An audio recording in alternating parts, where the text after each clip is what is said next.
Hi everybody out there in YouTube. This is Lucas from Enterprise Repair and Automation Edmonton, coming at you with another repair video today. Today I was working on a 1998 Nissan Pathfinder Model LE, which I suspected had a bad EGR valve.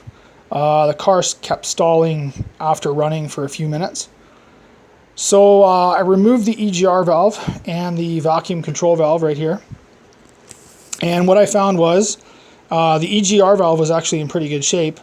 It was the tube going from the EGR valve right here to the vacuum control valve right here that was plugged with carbon and rust. Cleaning it out was fairly simple. What I used was oven cleaner. A lot of people out there are probably going, don't use oven cleaner, it's corrosive. Yeah, it's corrosive, but I didn't leave it in there for very long. I only left it in there long enough to do the job. So what I did was I sprayed some oven cleaner down into the tube, ran some water through it, banged it out, sprayed some more in, ran some water in it, banged it out. Just kept doing that over and over and over again until the water came clear.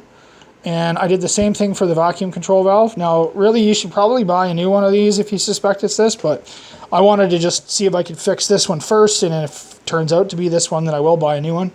But what I did was I simply just sprayed some oven cleaner here until it was full, let it sit for about a minute or so, and then shook it all out, put water in it, shook it all out, and just kept doing that over and over and over and over again until all the water came out clear.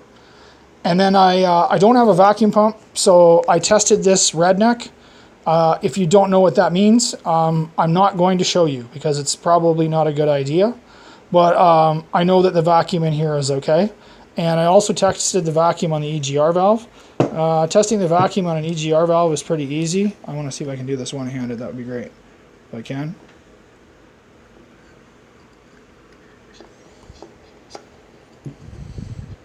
No, man, I'm not that good. So what you do is you just push the plunger up here at the top of the EGR valve where the diaphragm is. Just push it down. Oh, wait, maybe I can do this. Come on, come on, come on, come on, come on, come on, come on. And no, forget it. And hold the end with your finger. If you can feel the suction on the tube here, then your EGR diaphragm is still good. This EGR valve was pretty clean when I pulled it out, but I ran a little bit of oven cleaner through it here as well. Inside you can see it's not too bad. You can see it moving in there. I mean, it's old, it's a piece of junk. It's going to get carboned up again, so when I'm cleaning it, I don't really concern myself with getting it spick and span as I do concerning myself with getting all the chunks and the rust and all that kind of stuff out of there.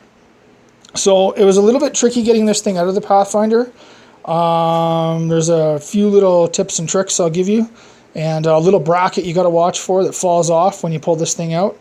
Luckily for me, it fell on the ground and not into the engine somewhere.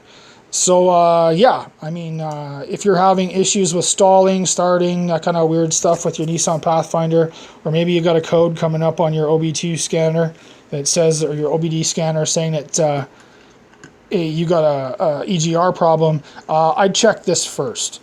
It's pretty finicky. It's kind of a bad system. I don't know. I think an electronic control one would be better than a vacuum control one, but whatever. They probably didn't have those back then. So, but yeah, I'll put it back together and finish the video.